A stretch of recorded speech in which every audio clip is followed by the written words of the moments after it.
You ask Tiger to calculate. This deals with finding the midpoint between 2 points. The midpoint between the 2 points is 25, 45.5. Let's solve it step by step.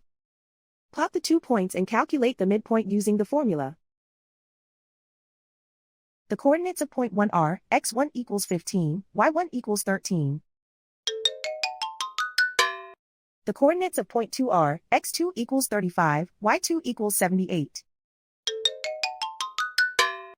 PM represents the midpoint of the 2 points.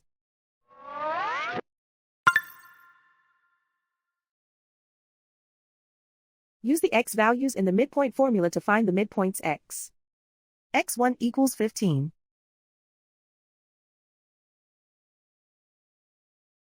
x2 equals 35. Simplify the arithmetic.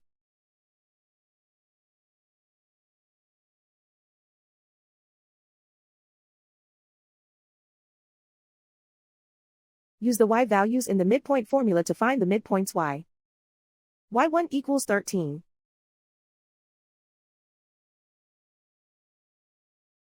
y2 equals 78.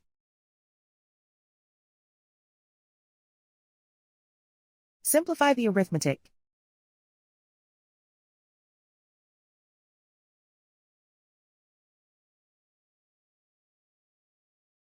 And so, the midpoint is 25, 45.5.